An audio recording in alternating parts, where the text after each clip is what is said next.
The Kraft Foods Company presents Willard Waterman as the Great Gildersleeve.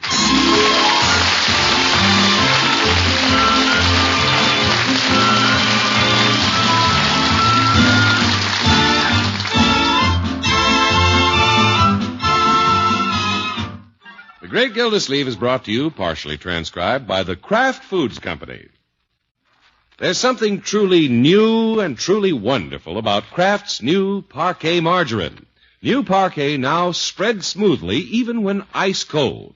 Join with your neighbors in making this great discovery. The minute you take new Parquet from your refrigerator, it's ready to spread smoothly on the freshest bread. No tearing, no trouble. Kraft's new Parquet margarine comes to you in a new ice blue package. Try a pound. You'll love the way it tastes. You'll love the way it spreads.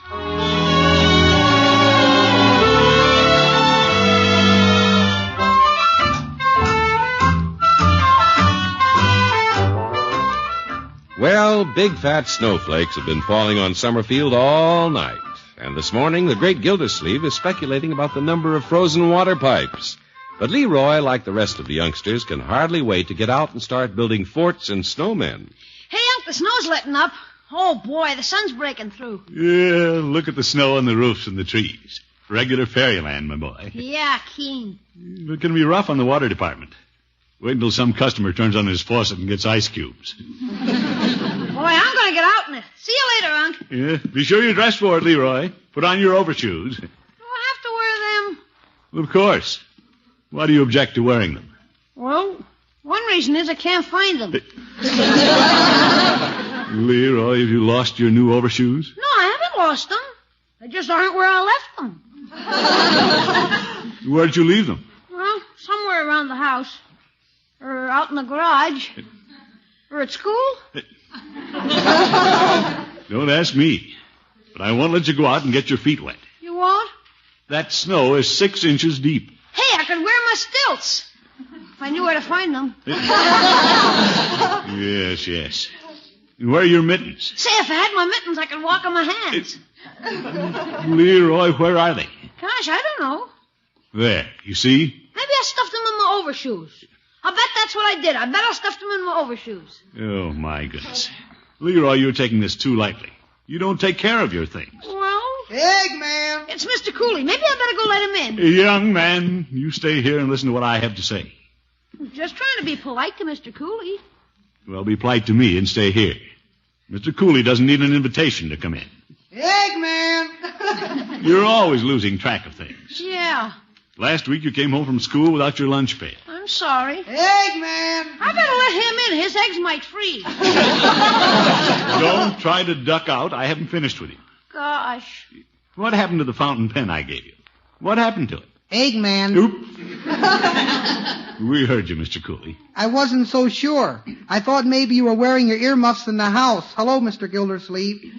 Hello. Do you know it's been snowing all night? Hello, Leroy. Hi. Why aren't you out in it, Leroy? Well, gosh. I've been making rabbit tracks all over town. An Eggman making rabbit tracks. Can I go out if I wear my old rubbers? Well, I suppose so. But I want you to promise you'll start taking care of your things. Okay. Be a little more like me. Don't find your old uncle mislaying his things. Get yourself organized. Okay. I think I'll go out and start a snowman. Leroy been mislaying things? Yeah, I'll say he has. We had a hen who mislaid things. Oh, brother. You're not laughing, Mr. Gildersleeve. I'm not in a laughing mood. I was always taught to have a place for everything and keep everything in its place. But my good example hasn't made much of an impression on Leroy. Hey, Unc. Yes? Where are the cufflinks I gave you for your birthday? Uh-oh. The cufflinks? Those big round ones with a purple glass. You never wear them. Well, they're beautiful cufflinks, Leroy. Yeah, but where are they? Where are they? Yeah, let me see. Mr. Gildersleeve, you're beginning to squirm. Cooley. You don't know what you did with them, huh? Well, I had them up. Naturally, I haven't looked for them recently, but... If you happen to run across them, why don't you give them back to me? Give them back to you? You don't wear them anyway.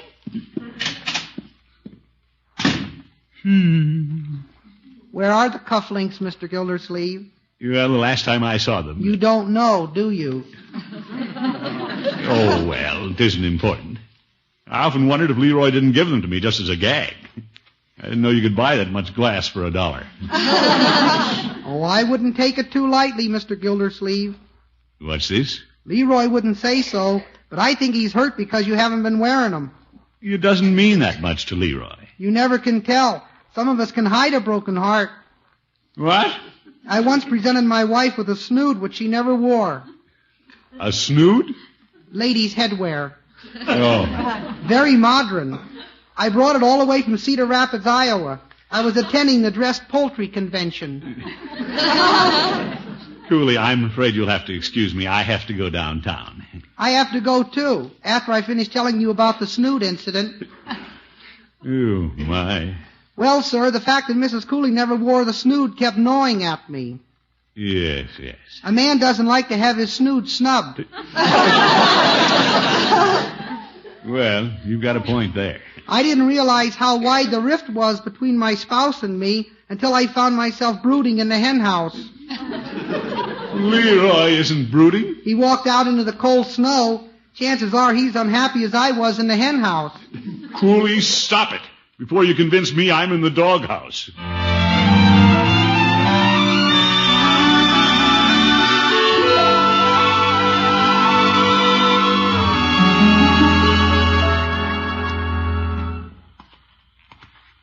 Well, I see Leroy's working on a snowman. I wonder if he is upset about those cufflinks. He hasn't even looked at me. Leroy. Oh, Leroy. Yeah? It's me, your old uncle. Yeah. I see you're building a snowman. Yep. Can I help you? I don't need any help. Oh, well. I'm trying to make a better one than Piggy. Oh, I'm sure you will. If you want me to help, would you care to play in the snow for a while before I go to the office? Nah. Wouldn't you like to throw a snowball at me? Gosh, Unc, I'm busy. Every time it snows, Leroy, you always throw snowballs at me. Come on, it's fun. No, I gotta get on with this. Well, all right. Goodbye. So long. Leroy, Yeah? if you care to change your mind, I make a good target. You're a sitting duck, but I'm just not interested. He's more interested in a cold snowman than he is in me. Oh, well. I've got to snap him out of this. Leroy, Yeah? come on now. Be a good sport. Throw a snowball at me. Oh, for corn's sake, huh? Stubborn kid.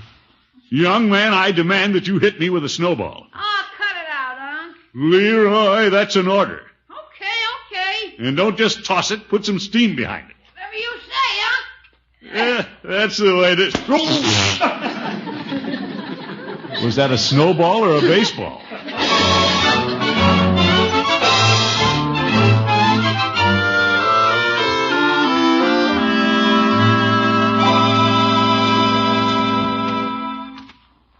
The way Leroy threw that snowball, I know he's upset because I lost those winks. Well, perhaps Marjorie knows where they are. By George, my feet got cold out there.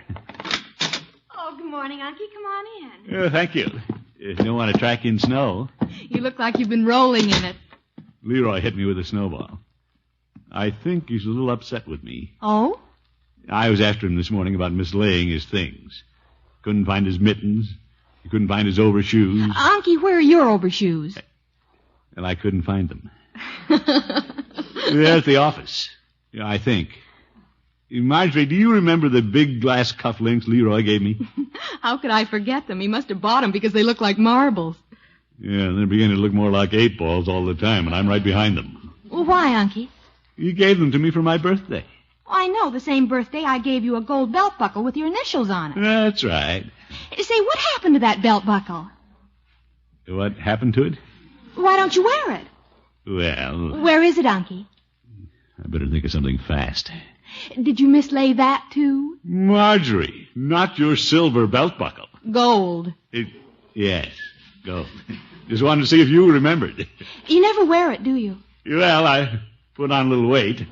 You can't wear a buckle on a belt if the belt won't reach the belt buckle. Unky? Excuse me, Marjorie, I'm late. Someplace.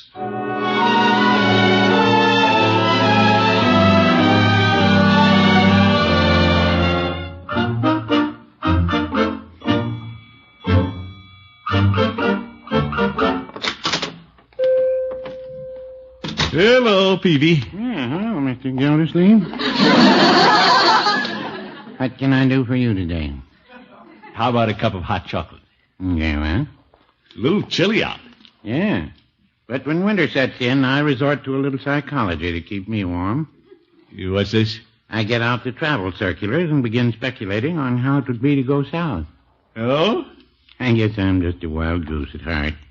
I take this folder on Honolulu.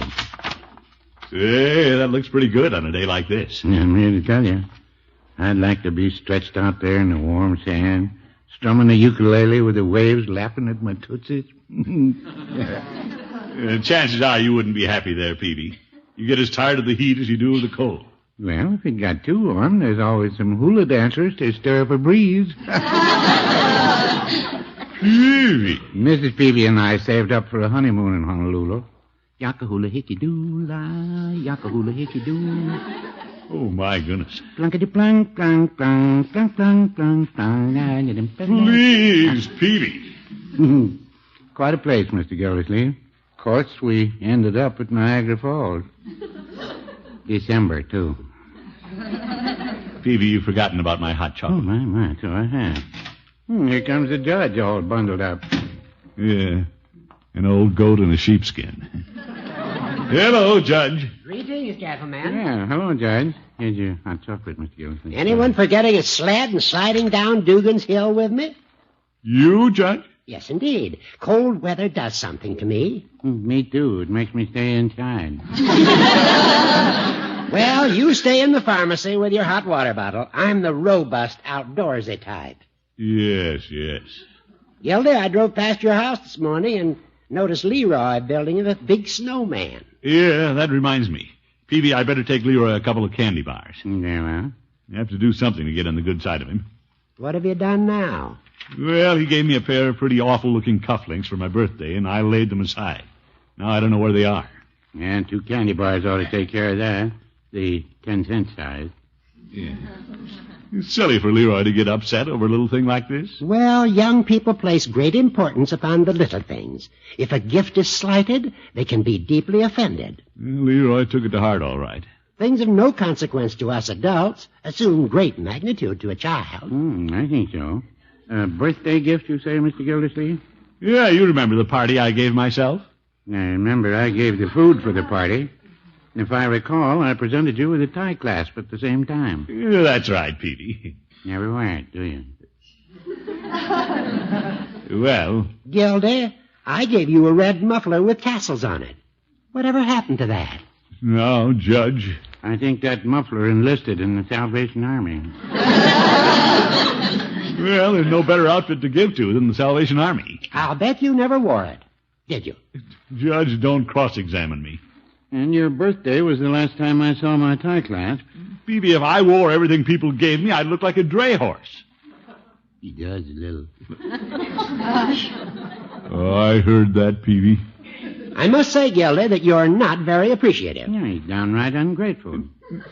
Now who's acting like a couple of kids? Just wait until you invite us to another birthday party. Yeah, he's got his last gift from me. Oh. Peavy, you know if I give another party, you'll come up with something. No, I wouldn't say that. And I thought I was having trouble with Leroy.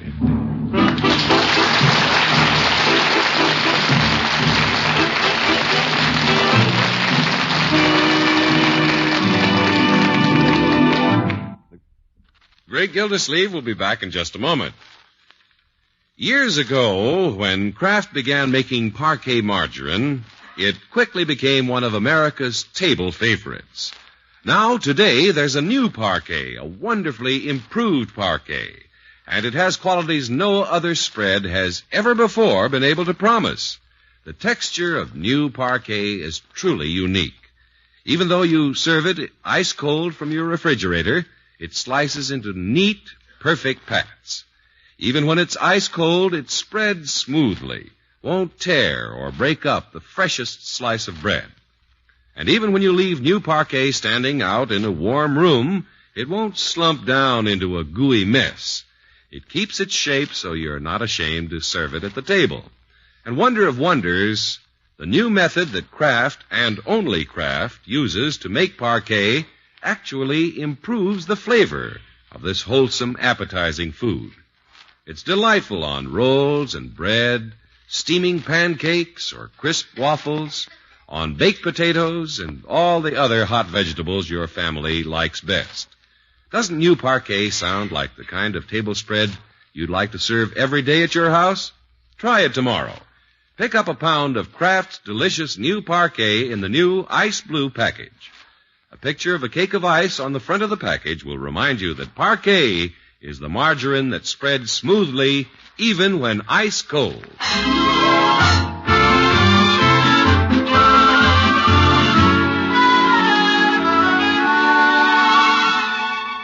Well, the great Gildersleeve found it necessary to give Leroy a little lecture about taking care of his possessions. But somehow, with the water commissioner, the shoe always gets on the other foot. Now he's trying to locate some cufflinks his nephew gave him. Marjorie, I've looked high and low. I've turned the house inside out, and I can't find those cufflinks. Well, I see you found the belt buckle I gave you. Glad you noticed I'm wearing it, my dear. I found a tie clasp, too. Gift from Peavy. Well, it's a good thing. I was afraid you were setting a bad example for Leroy. You think so? Well, if you don't take care of your things, how do you expect Leroy to? No, Marjorie. Oh, excuse me, Auntie. I'll answer the door. Marjorie's getting just a little picky about this. Leroy. Hi, Marge. Why'd you ring the bell? I was locked out. Marge, you ought to see my snowman. I'll take a look on the way home, Leroy. The boy seems to be in good spirits now. I'm going to pour some water on him tonight so he'll freeze solid. Boy, what a snowman. Where's Unc? In the den. Come in, Leroy. He's forgotten all about the cufflinks. Huh? Yes, my boy. I'm making some snowman outside. Good. I want to see that. Hey, you got a new belt buckle? Well, not new. Where'd you get it? It was given to me. Yeah, huh? Who? Well, Marjorie. Just now? No. When? Well, my birthday. Oh. Hey, did you ever find the cufflinks I gave you? Zeke. Did you? No, Leroy, frankly, I didn't. Oh. Better take off this tie clasp and hide it. Oop, dropped it. I'll get it, Unc. No, I'll get it. I got it. Oop. New tie clasp? No. Thank you, my boy. I've never seen it before. Little something from Petey. Why would he give you a tie clasp? My birthday, Leroy. Yeah? But you couldn't find my cufflinks, huh? I haven't given up, my boy. That's okay. Give up. What? I think I'll go out and work on my snowman some more. He doesn't even want to stay in the same house with me.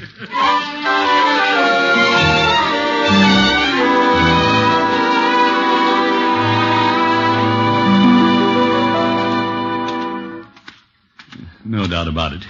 I broke Leroy's heart when I lost those cufflinks. I'll just have to replace them, that's all. Peavy has a showcase of the corniest jewelry I've ever seen. I'll try him first.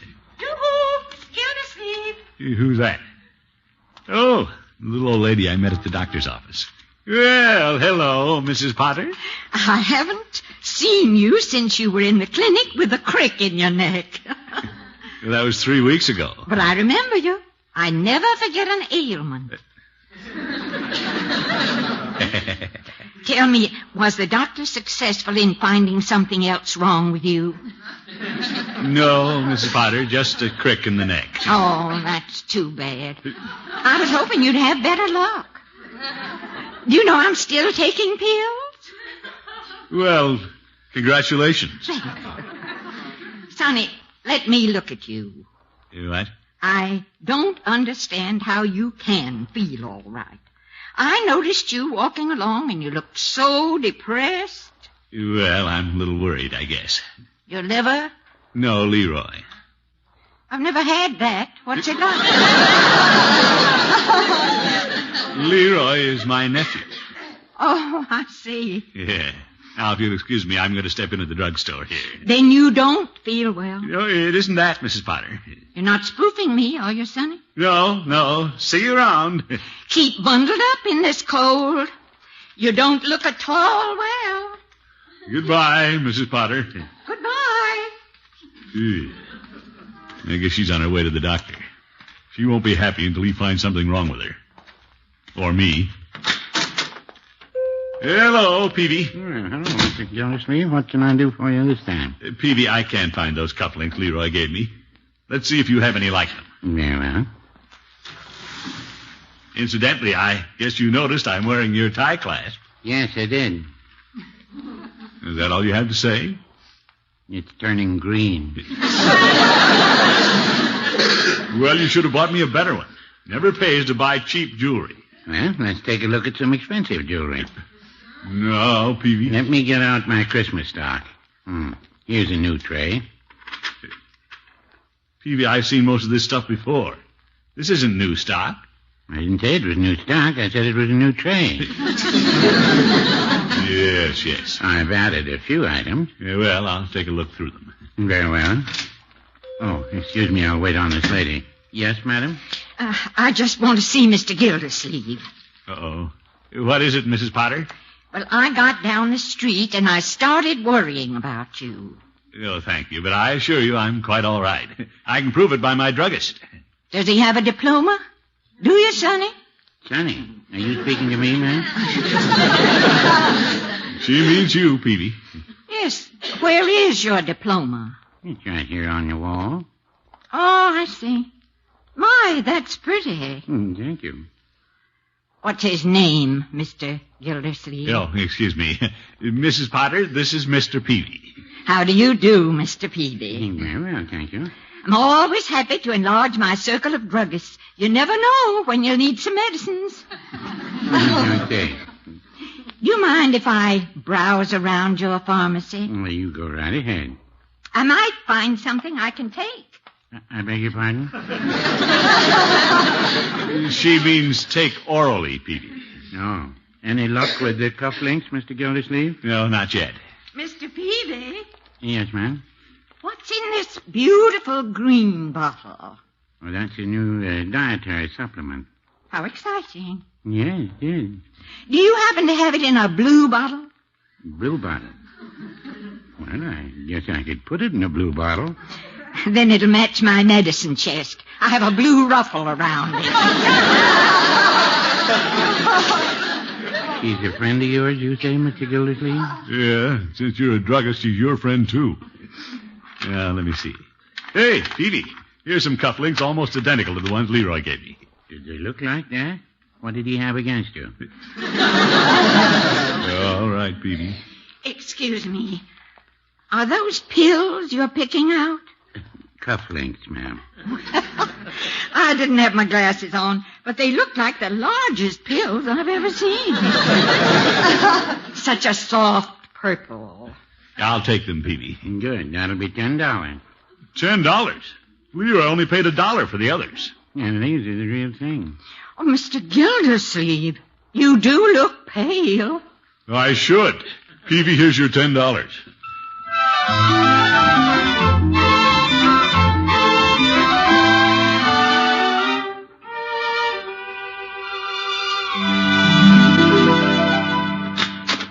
Well, just wait until Leroy sees all this. Oh, hello, Unky. Oh, Marjorie, I didn't know you were here. I was just on my way home. What have you there? Aha, let me show you. You found the cufflinks. At a price, yes. Now, don't tell me those were expensive. Marjorie, this glass is set in gold.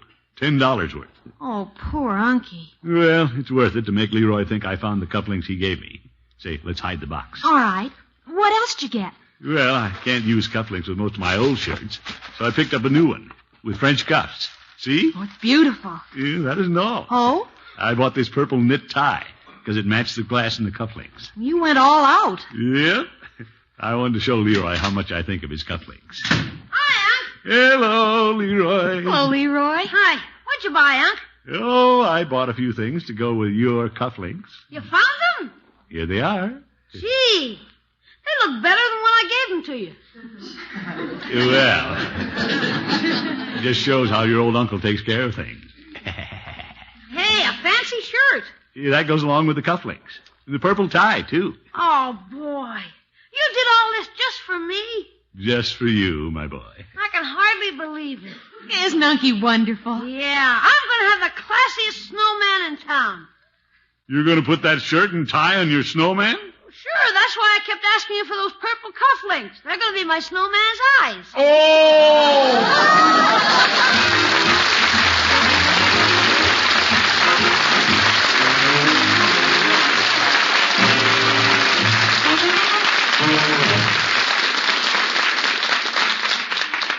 The great Gildersleeve will be with us again in just 30 seconds.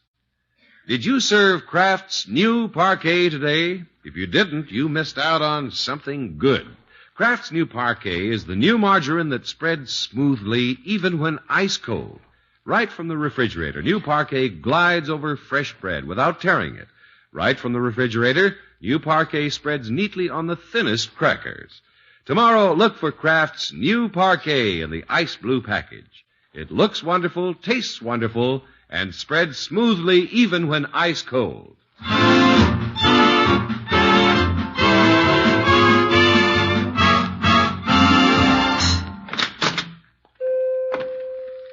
Hello, Mr. Peavy. Hello, Mr. Cooley. What can I do for you today? When I was delivering eggs this morning to Mr. Gildersleeve, I saw those cufflinks he bought from you. You don't say. And I think they're beautiful. How's that? Very modern. I'd like to buy a pair for myself. Well, I'm afraid Mr. Gildersleeve bought the last pair. Oh, shucks. I'm sorry, Mr. Cooley. Hello, Petey. Well, hello, Mr. Gildersleeve. And Cooley. We were just talking about you. Oh? Peavy, I found those cufflinks Leroy gave me, so I'd like to return the ones I bought from you. You want to return them? Just give me my $10, Peavy. Did they cost that much? They're as good as new. They haven't been worn, you say? No, they haven't been worn by anybody, Peavy. Mr. Gildersleeve, what about the snowman? Snowman? Now, Cooley. Yeah, what about this snowman? Well, I was under the impression the snowman wore them last night. He did? Well, if they're used cufflinks. Peavy, a snowman isn't anybody. He is to another snowman. Now, if he wore the cufflinks... Oh, this is ridiculous. I think so, too. Trying to return used merchandise. I'd like to see me trying to sell used eggs. All right, Cooley. I'm afraid I couldn't resell the cufflinks, Mr. Gildersleeve. Well, they're no good to me. Mr. Gildersleeve, I have a proposition that might interest you. Oh? 50 cents. For these gold and purple glass cufflinks? That's preposterous. 75 cents. No.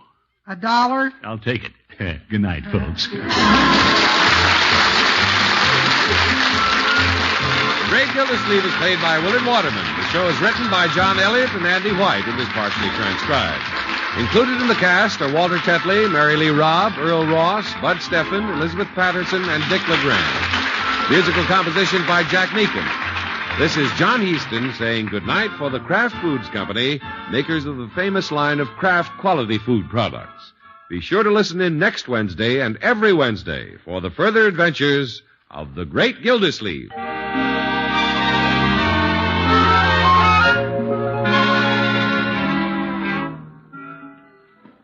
What goes into a perfect sandwich? Maybe it's roast beef or savory baked ham. Whatever your favorite, the perfect meat sandwich needs the perfect mustard, Kraft prepared mustard. For when you add a little mustard, you add a lot of tang. You can take your choice of two kinds of Kraft mustard. Mild Kraft mustard is smooth and delicately spiced, or if you like your mustard with extra pep, try Kraft mustard with snappy horseradish added. Keep them both on hand and keep everyone in the family happy.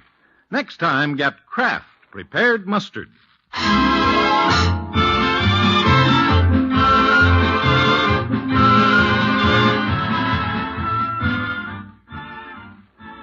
Tonight, it's Groucho Marx and You Bet Your Life on NBC.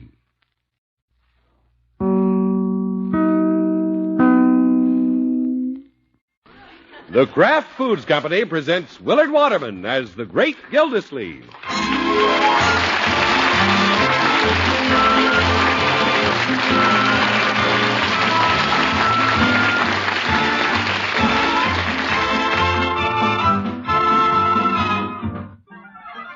Great Gildersleeve is brought to you, partially transcribed, by the Kraft Foods Company. How about it? Did you make pumpkin pie today for the big dinner tomorrow? The crust will be extra crisp and flaky if you used Kraft oil, the wonderful new superfined oil. Kraft oil is different from any other oil you can buy. Superfining gives Kraft oil a lighter body, makes it blend faster and better with other ingredients. For smooth homemade salad dressings, finest baking, and all your frying, lighter-bodied Kraft oil is the oil to use. Get a bottle soon.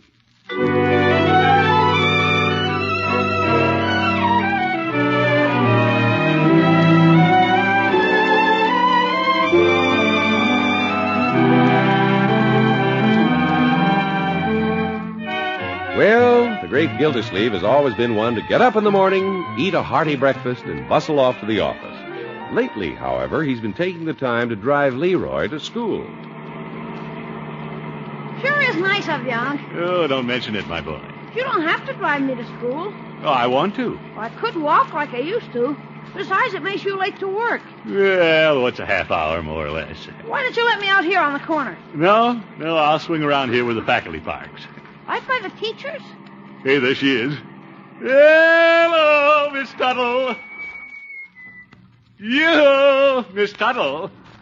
Oh, good morning, Mr. Gildersleeve. Oh, for corn's sake.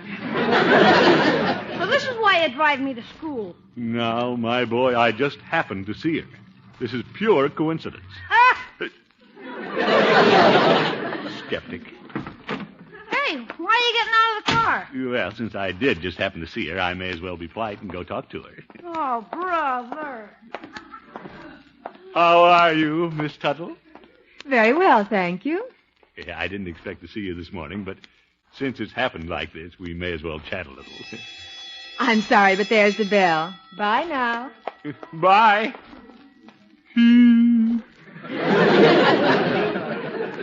Hardly worth it, huh, Unc? Leroy.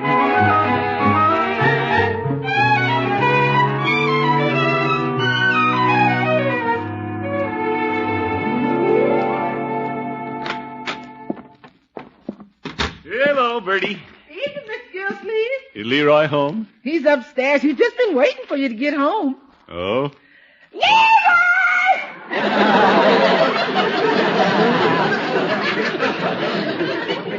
Yeah!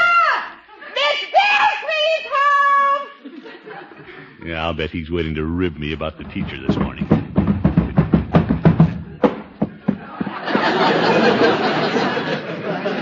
Hi, Unc. Leroy, you're shaking the house. Yeah, guess what, Unc? What? My teacher sent a note home. Leroy, what have you been up to now? Nothing. I want to know what you've been up to. What do you mean? Miss Tuttle gave me a note and said, Leroy, give this note to that nice uncle of yours. Really? Honest. That nice uncle of yours. That's what she said. Ah.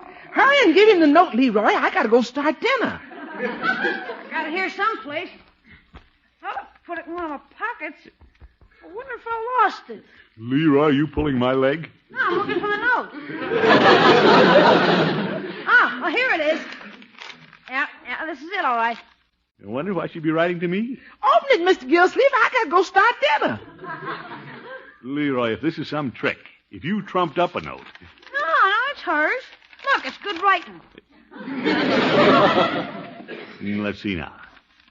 Say, it's from Miss Tuttle, all right. She says, yeah.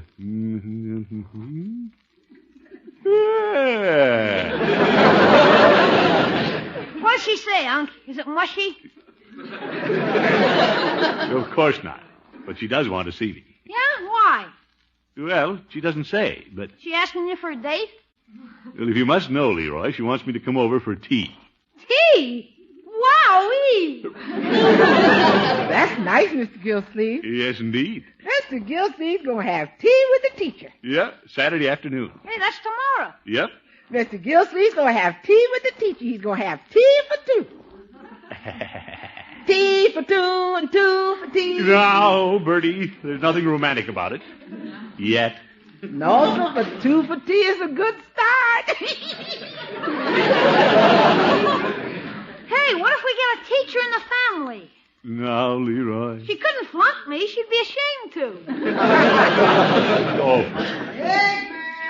Mr. Cooley's at the back door, Bertie. Come in, Mr. Cooley. Eggman, how is everybody this fine morning? Fine. Bertie, do you want to take the egg? Oh, I'll leave them in the refrigerator. Hello, Bertie. Hello, Mr. Cooley. I came in to discuss another matter. Hello, Leroy. Hi. With the head of the house. Hello, Mr. Gildersleeve. Hello. What's on your mind, Cooley? Money. What? Haven't I paid my bill? Oh, you paid for your eggs, but I want to sell you something else. Oh. Have you bought your holiday turkey? Frankly, I've been waiting for the prices to go down. They're usually a little cheaper at the last minute. Well, if you want a cheap last-minute turkey... Cooley, I'm not after a cheap turkey. Oh, you needn't apologize. I have several customers who are penny pinchers. I'm not a penny pincher. I'm just not ready to buy. I have other things on my mind. Yeah, Hunk's got a date with Miss Tuttle. Oh? Mr. Gildersleeve, if you don't want a turkey, why don't you take one to Miss Tuttle? Oh, I'd tie a ribbon around it with a festive card saying, "A turkey for Miss Tuttle." Cooley, I'm not giving Miss Turkey a Tuttle. I mean... Oh, what a salesman.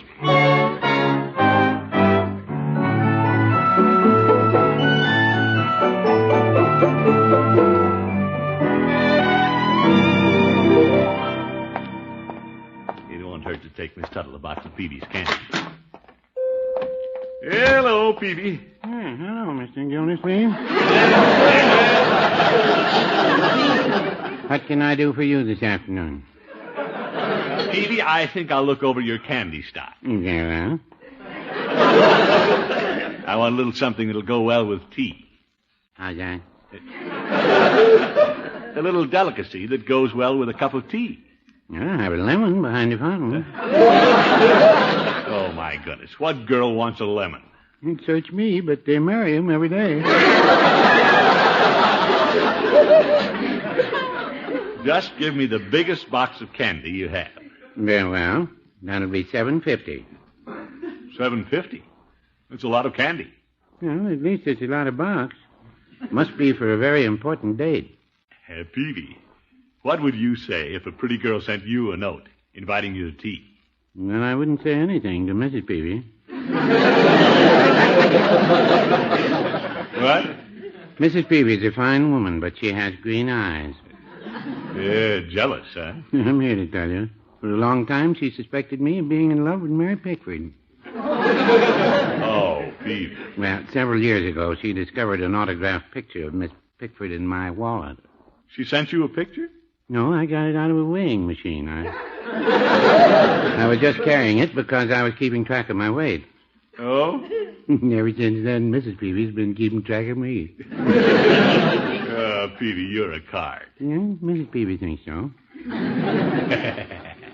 Charge the candy, Peavy. I'm due at Miss Tuttle's in half an hour. Oh, then you're teaing with Miss Tuttle. Yep. At her request, Peavy. I don't understand that. She's an attractive, intelligent girl.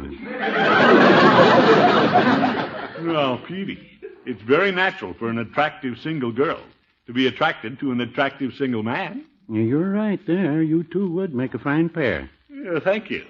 I'm flattered that you agree. Mr. Gildersleeve, I never disagree with a $7.50 customer.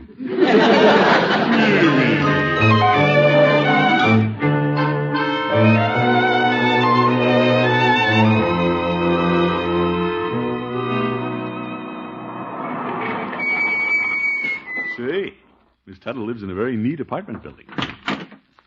There's Judge Hooker coming down the street. You wait till he sees me with this 5-pound box of candy and a carnation in my buttonhole. Hey, Judge! It won't do any harm to let him know a charming young lady has been sending me notes. Judge! Oh, Gildy, I didn't see you.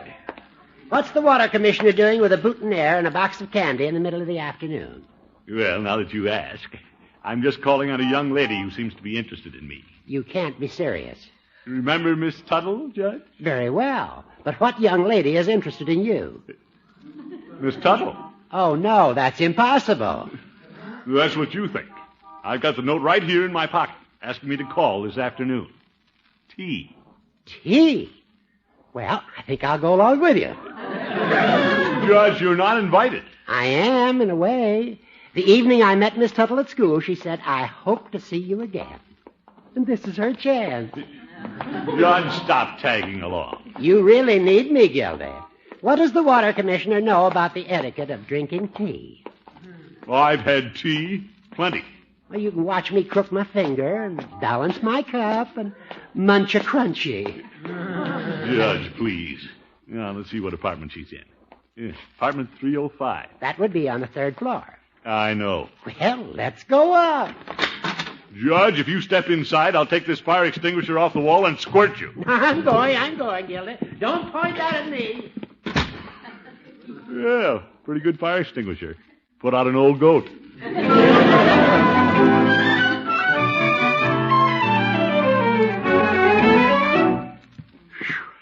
Quite a climb. No wonder Miss Tuttle has such a trim figure. Yeah, I see she has one of these peepholes in the door. Who is it? Peekaboo, Miss Tuttle. It's me. I. Oh, it's you, Mr. Gildersleeve. Yeah. Won't you come in? Yeah, thank you. You live in quite a crow's nest. I beg your pardon. No offense. Quite a climb up here, I mean. Oh, well, I hope you didn't mind it. Yeah, not at all. I was just thinking that's probably why you have such a trim apartment. Well, that's unusual reasoning. Won't you sit down? Yeah, thank you. By the way, I have a little treat for you. Candy. Oh, you shouldn't have done this. I didn't expect it. Well, you can depend on me to do the unexpected. May I pour you some tea? Yes, indeed. I've been looking forward to it. Beautiful tea service, Miss Tuttle. It was my mother's. Nice. Sugar? 3 lumps. Cream or lemon? I drink mine black. I like a little lemon. If I'd known that, I could have brought you some lemons. But I decided on the candy. I'm glad. Well, here's how. What? Oh. Mr. Gildersleeve, I suppose you're wondering why I sent you the note. Well, I speculated a little. Naturally, I was flattered. Well, when I saw you at school this morning, I said to myself, Mr. Gildersleeve is just the man I'm looking for. Oh. Spilled a little tea in my lap. I'm sorry. Here, use this napkin. Well, that's all right. I'll just put down my teacup. Now, what were you saying? Well, of course, I'm new in Summerfield, and a woman doesn't make friends as quickly as a man. So I just decided to take matters into my own hands. You go right ahead. I'm all for you. I knew you'd feel that way. You bet. I just felt that we'd have much in common. Mr. Gildersleeve, does nature interest you? There's nothing more interesting. Good. Then I have a proposal to make. You gonna propose? Gildersleeve, you're dynamite. I want you to help me organize a Birdwatchers club. I beg your pardon? Birdwatchers. You like wildlife. Well, yes. I knew you wouldn't disappoint me. I knew you were just the man. To watch birds? Well, to help organize the group. You know everyone in town, and I'd like you to bring 3 interested people to our first meeting. Oh, this date is for the birds.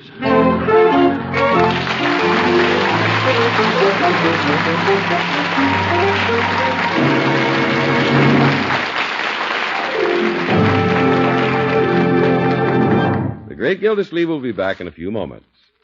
Of course, you're having cranberries with your turkey tomorrow, and here's a wonderful new idea for serving them. Use them to flavor the best-tasting French dressing that ever topped a salad. Cranberry French dressing is ABC easy. The base is a cup of your regular basic French dressing. Naturally, you'll make it with Kraft oil. This glorious new oil is a superfined oil. Superfining gives it a lighter body, and that means Kraft oil blends faster and better with other ingredients. It takes less than a minute to make French dressing with Kraft oil. Just combine 3/4 cup of Kraft oil, 1/4 cup vinegar, 1 teaspoon salt, 1 teaspoon sugar, 1/2 teaspoon paprika, 1/4 teaspoon dry mustard, and a dash of freshly ground pepper. Shake well, and you're through. Now, to turn this French dressing into a cranberry treat for your Thanksgiving salad, take 1/2 cup of jellied cranberry sauce and beat it with a rotary beater until it's nice and smooth. Then gradually blend in the cup of French dressing. Chill in your refrigerator, and it's ready to serve. Cranberry French dressing goes specially well with fruits and with cottage cheese. The same Kraft oil that makes French dressing so extra smooth also does marvelous things for any baking recipe that calls for liquid shortening. That's because Kraft oil blends more perfectly into all kinds of dough and batter. Be sure to have a bottle of superfine, lighter-bodied Kraft oil on hand always.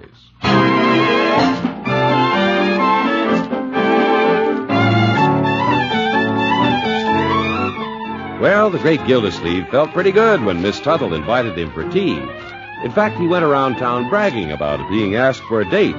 He's back home now, and because of his boasting, he's taking a roasting. Oh, Unky, I can't get over it.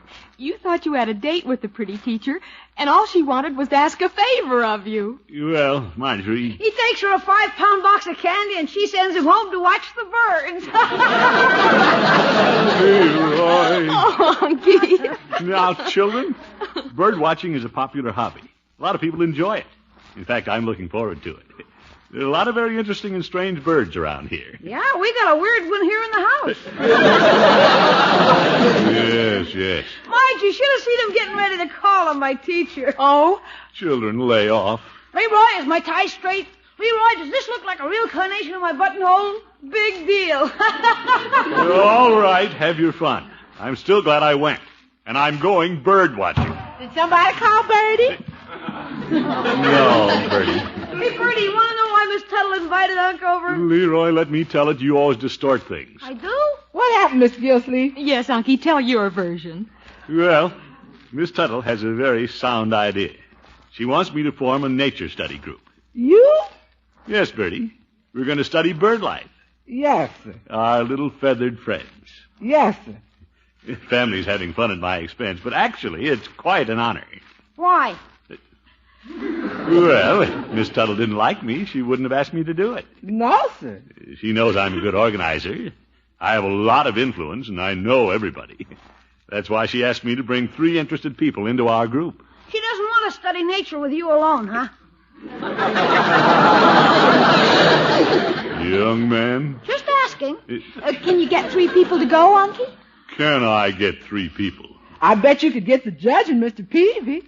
No, I'm not going to ask them. No, sir? Let me see. What prominent people can I get? The mayor's out of town. I could go down and invite Police Chief Gates to jail. He has enough birds to watch. No, the chief wouldn't fit. Now, who else do I know? There's, let's see. There's, I might just let Peavy and the judge in on this. Yes, sir.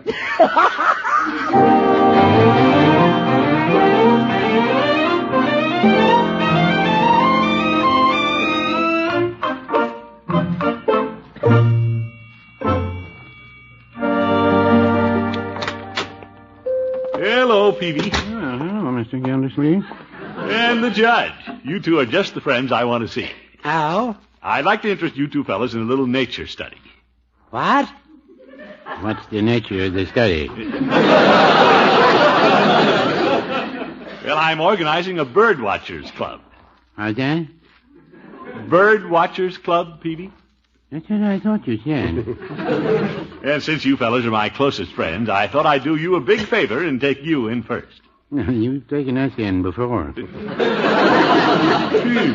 I've always been fond of bird watching, but isn't this a new activity for you, Gildy? Well, I just got interested in it, if that's what you mean. Peavy, you'd like to join, wouldn't you? Well, Mr. Gildersleeve, with the holidays and all, I'm a little busy for bird watching. Yes. But I have a cat who'd like to join. Oh, my goodness. You don't have any other members, Gildy? Well, Miss Tuttle. Now I'm beginning to understand why Miss Tuttle wrote you the note. Yeah, I know. The 5 pounds of candy he took her was his initiation fee. All right, fellows. I'll admit she delegated me to dig up some club members. Come on, join up. Well, I've always been one to look before you leap. How do you watch birds? Well, why, you go out in the field or woods, find yourself a little flock of birds, and watch them. My. Peavy, you have a parrot at home. Don't you ever watch it? Not since I got television. Judge, I can see you're all for it. Would you care to go on our first outing? I'd like to. Great. Except I'm busy tomorrow also. Oh, Judge, you're just saying that. You're as mealy-mouthed as Peavy. Well, now, I guess he is at that.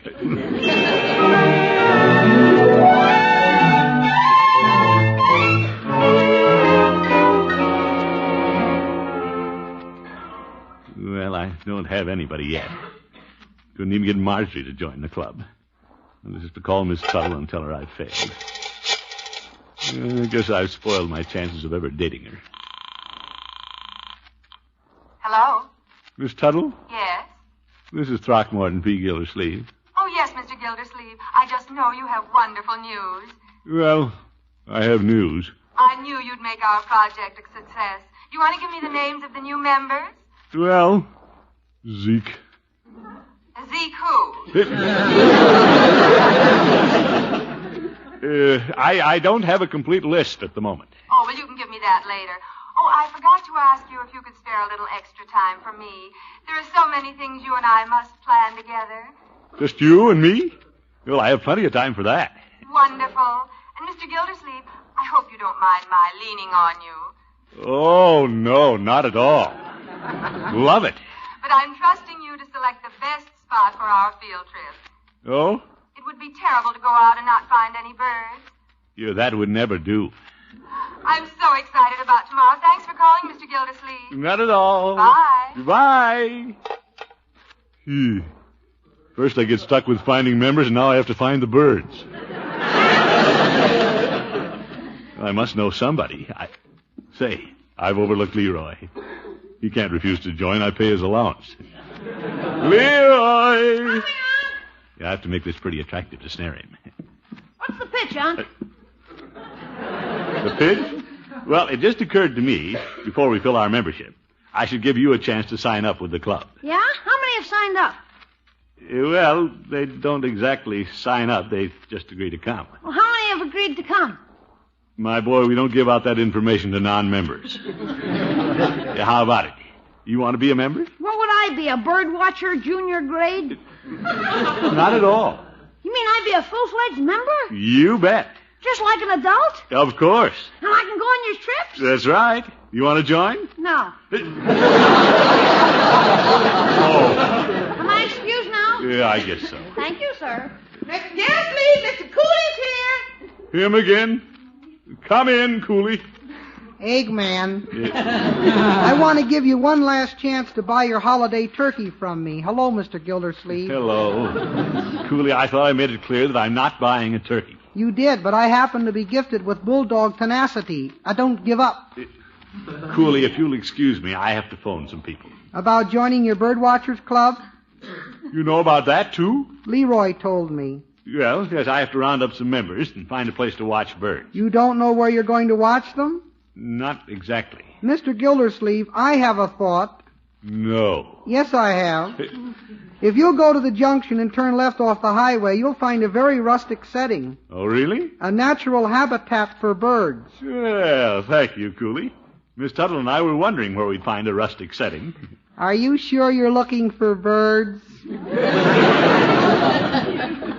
come to think of it, what if there aren't many birds? What if Miss Tuttle and I are the only members? The smaller the club, the closier. Yes, sir.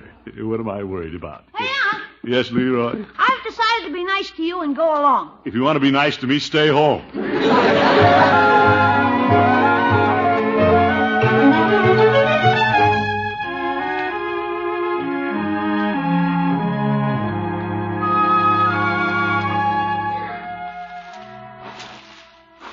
Well, Miss Tuttle, This looks like the spot.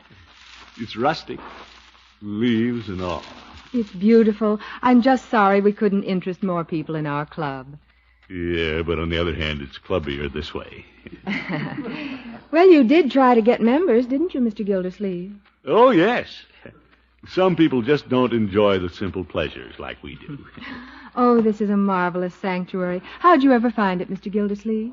Well, I gave the matter a lot of thought and got some advice on the subject. I particularly wanted to please you, Miss Tuttle. Look, I even brought some grain. Oh, that was thoughtful. Shh. Look at the birds. Yeah, sparrows. Snowbirds. Who? The junco finch. Oh, yes, junco finch. You can tell by their white vests. Cute. Yeah, I'd feed them, but they're not quite big enough to eat corn. Oh, toss them some. They're very sociable birds. Okay. Yeah. Look at them go for it. Say, bird watching is fun. Listen. A turkey. Hey, a wild turkey. There he is, coming through the woods. What do you know? Thanksgiving dinner walking right toward me. What are you going to do? Toss him some corn. I'm glad I didn't buy a turkey. Mr. Gildersleeve, we're here to watch. Well, we have to eat, too. Now I can jump out and grab him by the leg. Got him. Oh, turkey watching with those wings. There, I got a half Nelson on him. Well, he's a beautiful turkey, Mr. Gildersleeve, but do you think you should keep him? You bet I'm going to keep him. This is the kind of bird watching I like. I'm going to watch him in the oven. This gobbler must weigh 18 pounds. As a matter of fact, he weighs 18.5 pounds. Cooley, what are you doing out here? There are more ways than one to sell a turkey. Oh.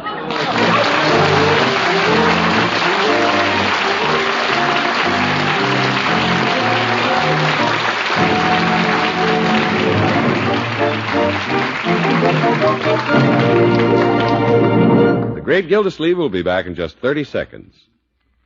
Have you ever used a superfine oil in your homemade salad dressings? You have if you've used Kraft Oil. Kraft Oil is the wonderful new kind of oil created by the makers of Miracle Whip, and it's the only oil that's superfine for home use. Superfining gives Kraft Oil a lighter body, and that means it blends faster and far more perfectly with the other ingredients a recipe calls for. Next time you shop, remember Kraft Oil, the superfine oil created by Kraft.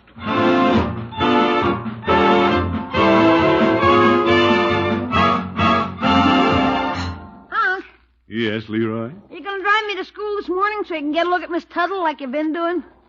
Not this morning, my boy. You run along. What's the matter? Didn't you two hit it off on your bird watching? Leroy, let's not get inquisitive. Who's inquisitive? Why can't you take me? What happened? Now, my boy. Lately, you couldn't wait to take me to school. When you'd see Miss Tuttle, you'd hop out of the car, stumble all over yourself, and yell, "Yoo-hoo, Miss Tuttle!" Why can't you take me this morning? This morning I'm taking Miss Tuttle. Get him. Yeah, good night, folks. The Great Gildersleeve is played by Willard Waterman. Be sure to listen in next Wednesday and every Wednesday for the further adventures of the Great Gildersleeve.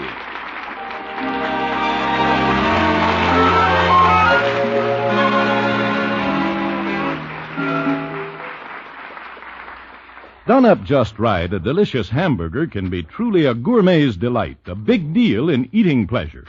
Of course, just about every good cook knows that a dash of Kraft-prepared mustard really makes a hamburger. Because when you add a little mustard, you add a lot of tang. Kraft mustard, naturally. There are two kinds of Kraft-prepared mustard. Mild Kraft mustard, if you like it smooth and delicately spiced. Snappy Kraft mustard with horseradish added, if you like it zippy. Get both kinds of Kraft-prepared mustard at your food store.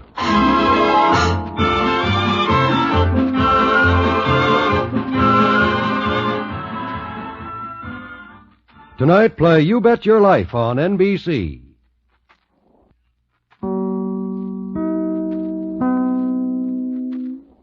The Kraft Foods Company presents Willard Waterman as the Great Gildersleeve.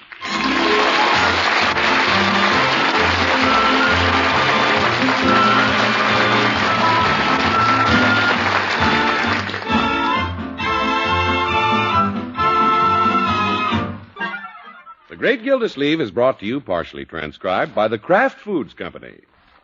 Undoubtedly, you're always on the lookout for new recipes, so be sure to look for the fine ideas on the labels of Kraft Oil. Every bottle of this wonderful superfine oil carries a Kraft recipe. You'll find new specialties like Italian French dressing or orange pecan waffles with their own orange sauce. Get a bottle of Kraft Oil tomorrow. It's lighter bodied because it's superfine. That's why Kraft can rightly claim it the most wonderful oil ever created for homemade salad dressings, baking, and frying.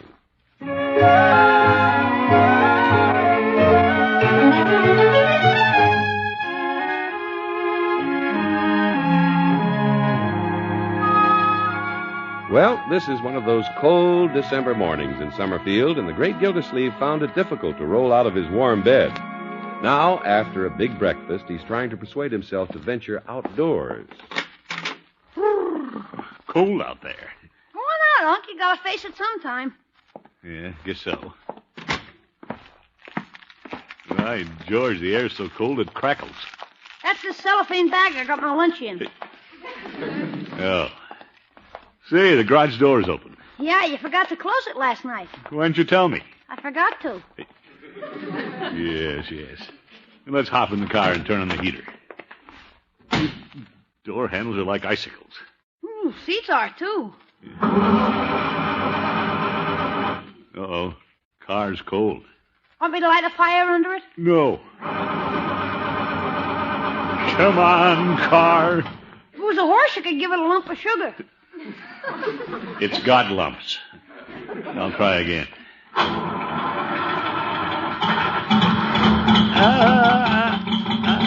That didn't take long. If I can just keep the motor running until it warms up. Eggman! Leroy, did you hear something? Yeah, I hear a car motor. Eggman! Sounds like somebody calling. Maybe it's Birdie. Maybe it's something important. Oh, I better turn off the motor.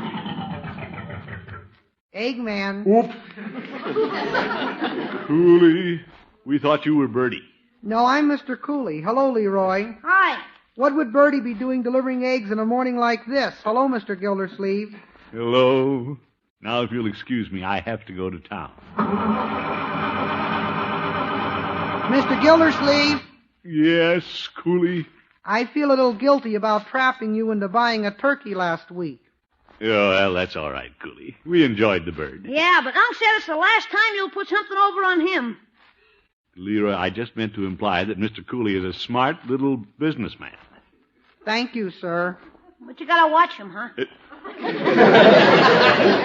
Leroy. Well, in view of the turkey incident, I decided it would be a very nice thing to present you with a duck. A duck? Here, isn't it a beauty, Mr. Gildersleeve? Yes. Oop, cold. Yes, even ducks have goose pimples today. Oh, my. This is very nice of you, Cooley. Oh, don't mention the favor. Where'd you get it, Mr. Cooley? From an egg. Oh, brother. A duck egg. A duck egg, of course. Well, I better take the little duck and give it to Birdie. It is small, isn't it? No, Cooley, I didn't mean to reflect upon your gift. I realize it isn't a meal for your family, Mr. Gildersleeve, but ducks are scarce this year. Well, I should buy one to go with the one you gave me. That is, if I can find one. It just happens that I'm holding another duck behind me. Oh!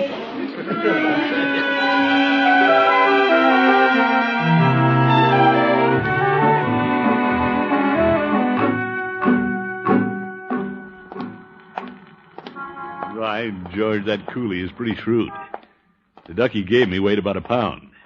The one he sold me weighed 5 pounds. Yeah, I think I'll stop in and invite Peavy for a duck dinner. With Mrs. Peavy out of town, he'll appreciate it. Hello, Peavy. Hello, Mr. Gildersleeve. What can I do for you this chilly morning? Peavy, I happened to come by a couple of ducks this morning. Flying a little high, weren't you? Yeah, all right. They were dressed ducks. Well, any duck who doesn't dress on a day like this should have his head examined.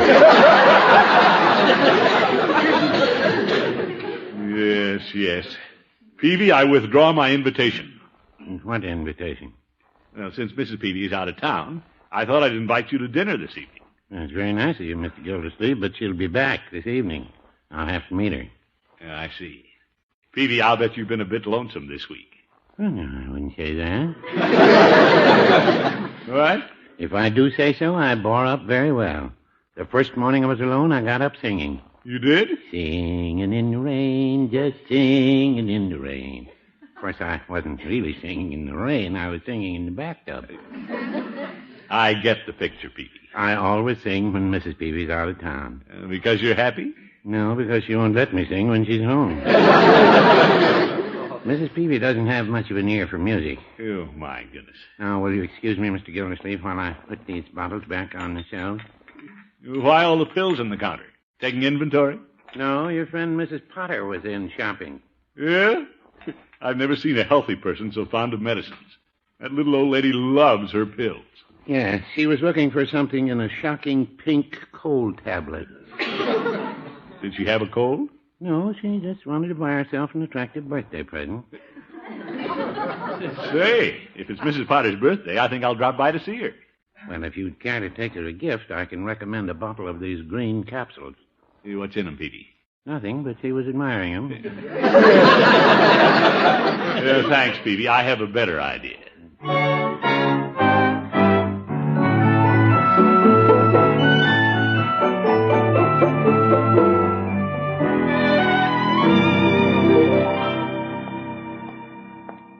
Little Mrs. Potter will be surprised when I invite her over for dinner. Well, she has quite a nice little cottage here. A little heavy on gingerbread and wrought iron, but nice. And the shades are all pulled. I hope she's home. What a doorbell. I'll bet Paul Revere rang that one. Yeah, I'd like to hear it again. Good morning, milkman. Milkman? Just leave me a quart of milk and a half pint of cream. Mrs. Potter, this isn't the milkman. Are you sure? He's due. This is Throckmorton P. Gildersleeve. Oh, just a moment, Sonny. Won't you come in out of the cold, Mr. Gildersleeve? Thank you. Sorry I kept you waiting at the door, but I don't open it for just everyone. Good. Yesterday I had a very shaking experience. Oh, it's too bad. A persistent salesman got his foot in the door, and I had to step on it. Oh? Oh, it upset me, Mr. Gildersleeve. Yeah, I bet it upset him, too. You know I had the shakes so bad I had to take pills. Luckily, that's what he was selling. Well, I'm glad it was a happy ending. Oh, my dear. Sit down, Mr. Gildersleeve. Thank you.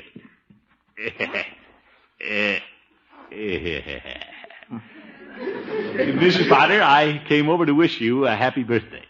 Now, isn't that thoughtful? Mr. Gildersleeve, how old would you guess I am today? How old? Well, now, let's see. 39? Oh, Mr. Gildersleeve, I asked you to guess how old I am, not how young I look. Well, you're a very young-looking woman, Mrs. Potter. Oh, that's because I see my doctor every day. Yes. Mrs. Potter, I'd like to ask you to come to dinner this evening. Me? A birthday dinner. Oh, thank you, Mr. Gildersleeve. You're a very kind man. Yeah. Why, it's been years since anybody invited me to a birthday dinner. I know you're very careful about your diet. I hope you like duck. Oh, I avoid some foods, but I never duck a duck dinner. Right, George, you're all right, Mrs. Potter. So are you, Sonny.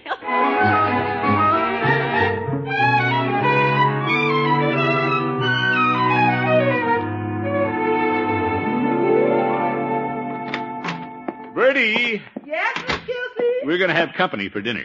That's nice. I just been sizing up the ducks, and we got enough for 4. Oh, fine. Who's coming? Well, I invited Mrs. Potter. It's her birthday. Mrs. Potter? You've heard me speak of her. She's a little lady who enjoys going to the doctor. Oh, yes, sir. But she won't need no doctor from eating Birdie's cooking. No, indeed. Birdie's cooking is just what the doctor ordered. None better. Yes, sir, Miss Potter can just relax. She won't need no doctor because Birdie's cooking is just what the doctor ordered. Yeah, all right, Mr. Birdie. Gildersleeve, you know why Miss Potter can forget about the doctor? Yes, That's Birdie. right, because Birdie's cooking is just what the doctor ordered.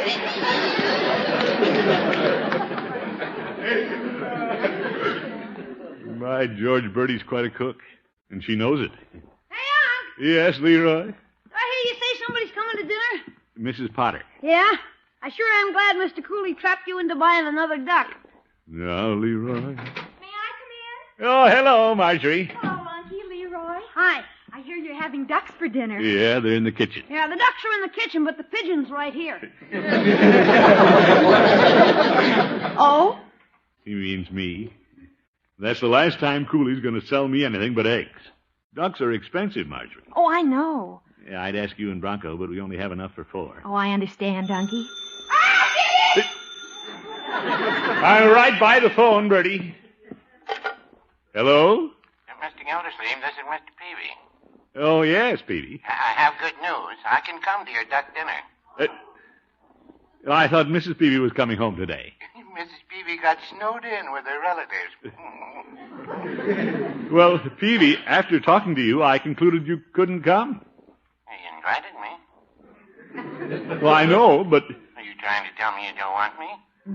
No, of course not. Well, you're hedging about something. I am not.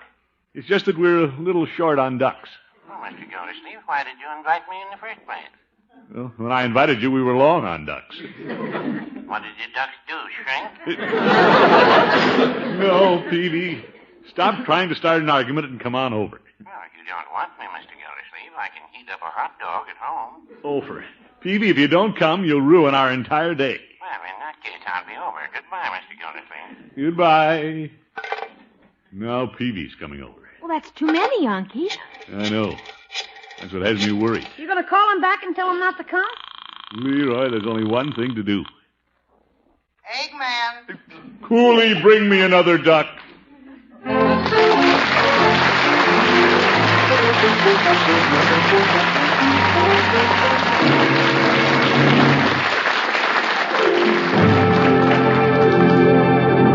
The great Gildersleeve will be back in just a minute.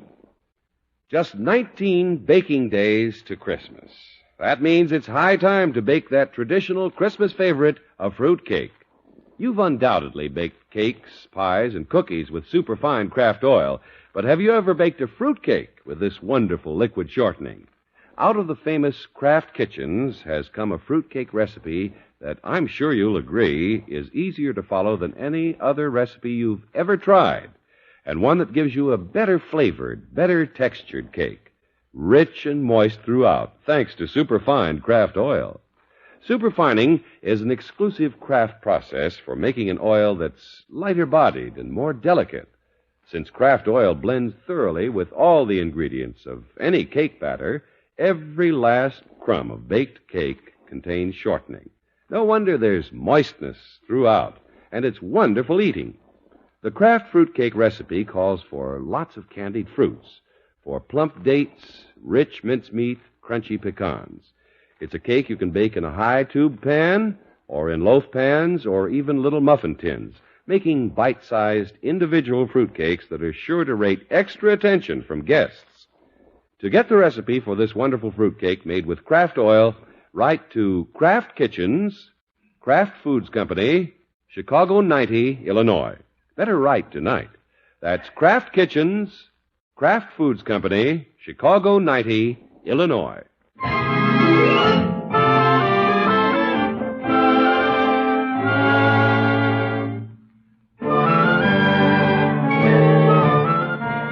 Well, when the great Gildersleeve found out it was Mrs. Potter's birthday, he invited her for a duck dinner. Then the party was expanded by 2, Mr. Peavy and another duck. Hey, Unc. What is it, Leroy? Mr. Cooley just brought the other duck. Good. 3 should be enough for everybody. He says the price on this one has gone up. Going up? Law of supply and demand, he said. You bought so many you created a scarcity. Oh, my goodness. He was only kidding. Well, it's quite an expensive dinner. But it's worth it to make Mrs. Potter happy. You're swell, Unc. Always thinking of some way to make people happy on their birthdays. Thank you, my boy. I wonder what you'll come up with to make me happy on my birthday. Leroy. Well? Unky, come and see the table. Oh, decorated already, Marjorie? Uh-huh. I thought I'd do it to help Bertie. I have to go home to the twins in a few minutes. Gosh, Marge, this is keen. Say, very festive-looking board. You like it? You bet. Well, you can sit at one end and Mrs. Potter at the other. And I'll sit close to the ducks. Yes. How does everybody like this cake? Oh, boy. Looks like the Empire State Building. Yeah, I see Bertie's very diplomatic. She only put on one candle. Well, Mr. Gildersleeve, a woman loves to count the candles on her birthday cake until she's 21. After that, the fewer the candles, the better. Yeah, I see what you mean, Bertie. Hey, do you suppose little old Mrs. Potter is strong enough to blow out one candle? Don't you worry about Mrs. Potter. I'd hate the Indian wrestle with her. What time you gonna bring over, Miss Gildersleeve? Well, it's a little early yet. You haven't started the ducks, have you? No, sir. Don't forget to use some of your special basting sauce, Bertie. Oh, no, sir. Gosh, how long has it been since we've had duck? It's been quite a while. I always liked the way Bertie seasoned the duck. That dressing. Mm-hmm. Thank you, sir. But I guess I better go get the oven hot. Bertie just loves the chance to prepare a special dinner. You stay with the ducks, Bertie. Hello, Mr. Gildersleeve. Mrs. Potter, come in. Thank you. I was coming over for you. Did you take a taxi? Oh, no, I walked. All that distance? It's just a hop, skip, and a jump. I cut across 2 vacant lots, hopped a fence, and here I am. Well, I'm glad to see you. Walking's good for the weight. You should do more of it, Sonny. Mrs. Potter, I want you to meet the little family. Marjorie, Leroy. Yes, Unky? Mrs. Potter, this is my niece, Marjorie. Why, such a pretty girl. How do you do, Mrs. Potter? Hello, sister. Sister. And this is Leroy. Oh, I might have known. Hi. Hello, Junior. Junior? My, you have such a nice family. Well, thank you. Yeah, thanks.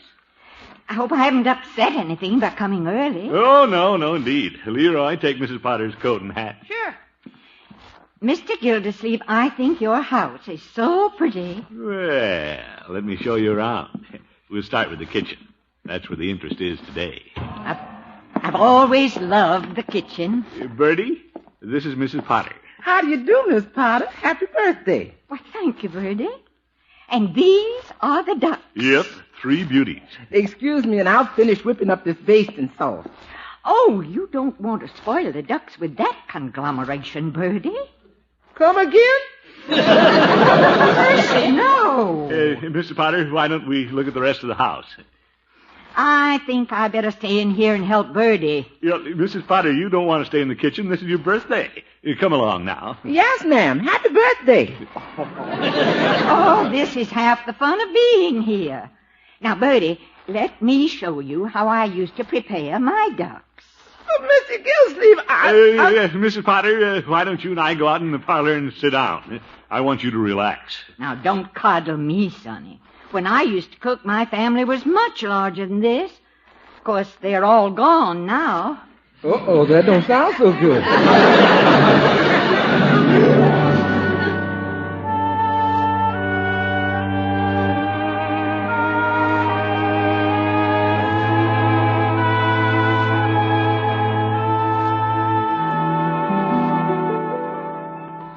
Unc, you mean Mrs. Potter's doing the cooking? Well, after a fashion, Leroy. I don't want to spoil her birthday. On the other hand, I don't want her to spoil the dinner either. Can't you get her out of there? I've done everything but pull her out with a derrick. How much does a derrick cost? Well, not much more than the ducks, I guess. Oh, here comes Bertie. Well, Bertie, how's the dinner coming? It ain't coming, it's gone. Gone? Mr. Gildersleeve, did you know how she's cooking them poor ducks? Well, that's a little out of my line, Bertie.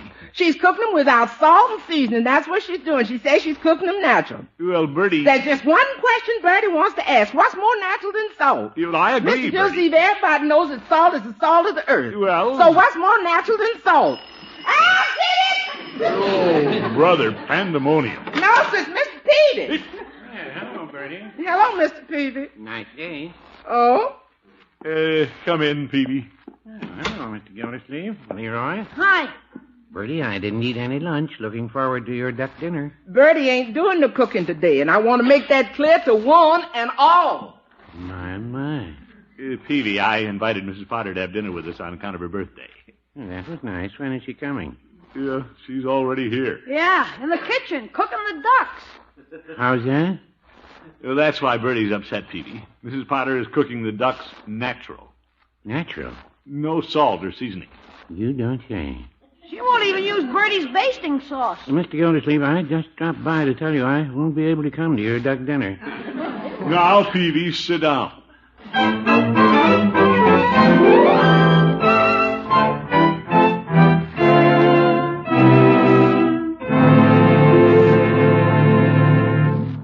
Bertie, where's Unc? He went back to the kitchen to see how Miss Potter's coming along. Here he comes. Well, why is everybody standing around looking so anxious? Stop pretending, Unc. You're as worried about the dinner as we are. Well, Give it to us straight. How are the ducks? Mrs. Potter is a sweet old lady. Ruined, huh? Not yet. But like she said, she hasn't been in the kitchen for a long time. Well, if we could get Mrs. Potter out, I imagine Bertie could save the day. Bertie, go down trying. Well, we don't want to offend Mrs. Potter. No, sir, but we sure wanted to enjoy a dinner. Mr. Peavy, I bet you could get her out of Bertie's kitchen. Me? Sure. Start talking about pills in a loud voice. Well, in the best interest of everybody, it might be worth a try. Yes, sir, let's try. Let's see. What pill will we talk about? Well, make up one. You're a druggist. Well, have you people heard about the new pill? New pill, Peavy? Mr. Peavy, tell us about the new pill. Yes, Mr. Peavy, tell us about the new pill. Did I hear somebody talking about pills? Yes, ma'am, you did. Hey, it worked. Well, I feel so kittenish I may never take another pill. Zeke. I'm so happy being here. I feel like dancing. Hey, somebody dance with her. What? Yo, dance with you. Mrs. Potter, may I have the honor? Would you care to dance? Me? Dance? Yeah, Leroy, go put on a record. Okay, oh boy. Why, I haven't danced in years. Yeah, but it's your birthday. Calls for a celebration. I think so. Yeah, that's right. That's fine, Leroy. Come on now, Mrs. Potter. Let's trip the light fantastic. Well, I guess I can leave the kitchen for a few minutes. Oh, don't worry. I'll go keep my eye on the duck. Thank you, Bertie. My, everybody is so nice. Well, Mrs. Potter, we want everything to be just right on your birthday. My, what fun. You're a good dancer, Mrs. Potter. Oh, you flatterer. Pardon me, may I cut in? Why, Mr. Peavy, I'm the belle of the ball.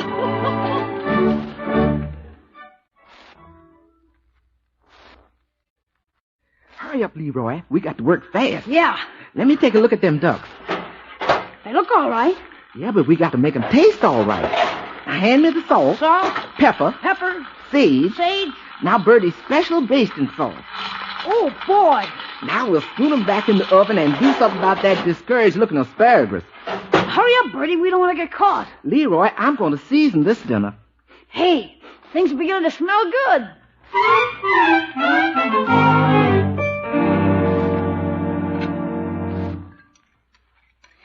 Mr. Gildersleeve, you're doing an expert job of carving. Thank you, Mrs. Potter.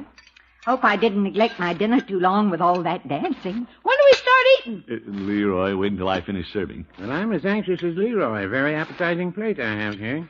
Everything tastes so much better when cooked without salt and stuff. Yeah, I wonder what Mrs. Potter will say when she discovers what Bertie did to her dinner. Asparagus, Mrs. Potter? Thank you, Bertie. I just love asparagus the way I prepare it. Yes, ma'am. And I do hope all of you enjoy my duck. Well, I believe everybody is served. My, what a wonderful birthday. I want to thank you again, Mr. Gildersleeve. Oh, don't thank me, Mrs. Potter. Well, since I'm the cook, I suppose I really should taste everything first. Here it comes. I think I'll begin with a little sliver of duck. Mm-hmm. Now an asparagus tip. Mm-hmm. How is it? Mr. Gildersleeve, perhaps I shouldn't say this, You shouldn't? but this is the best dinner I ever cooked. Yes, ma'am. I'm so happy. Well, we all are. Come on, everybody. Happy birthday to Mrs. Potter. Happy birthday to you. Happy birthday to you. Happy birthday, Mrs. Potter. Happy birthday to me.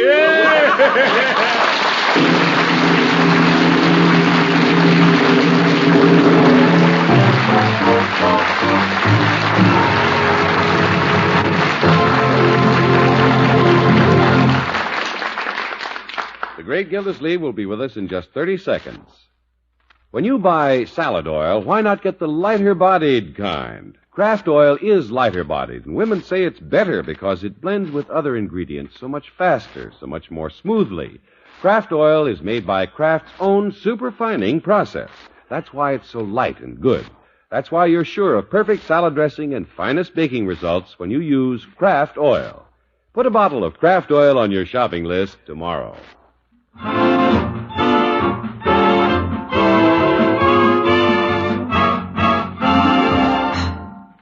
Well, Mr. Gildersleeve, the birthday party was a big success. Everybody went home happy. Yes, Bertie. Mrs. Potter had the time of her life. Yes, she sure did. It just goes to show, when you try to do something nice for somebody, it usually turns out all right. Yeah, I feel real good inside. Maybe that's the duck. Well... Mr. Gildersleeve, you didn't say anything about the dinner. Really, how was it? Well, frankly, Bertie, since you brought up the subject, I don't think it was your best duck dinner. No, sir. But then, Mrs. Potter seemed to enjoy it. Well, Mr. Gildersleeve, I didn't season one of them ducks.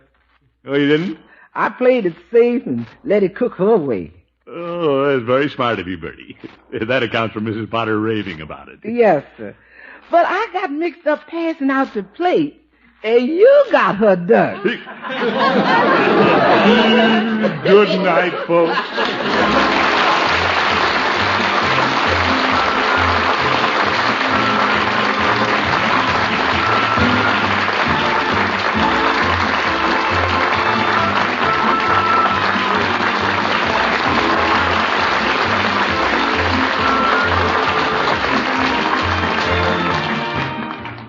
The Great Gildersleeve is played by Willard Waterman.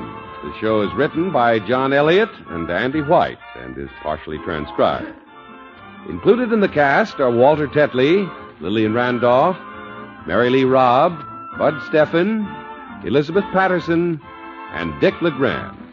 Musical composition by Jack Meakin. This is John Heaston saying goodnight for the Kraft Foods Company, makers of the famous line of Kraft quality food products. Be sure to listen in next Wednesday and every Wednesday for the further adventures of the Great Gildersleeve.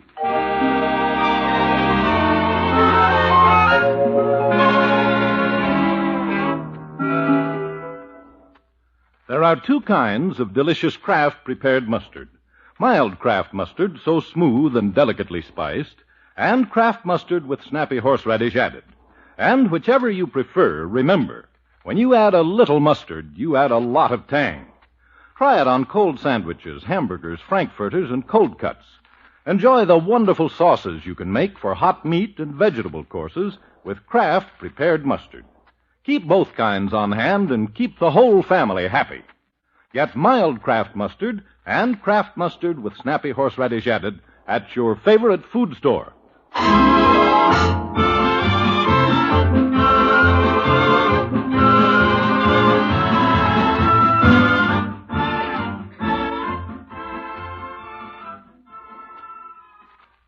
Tonight, play You Bet Your Life on NBC.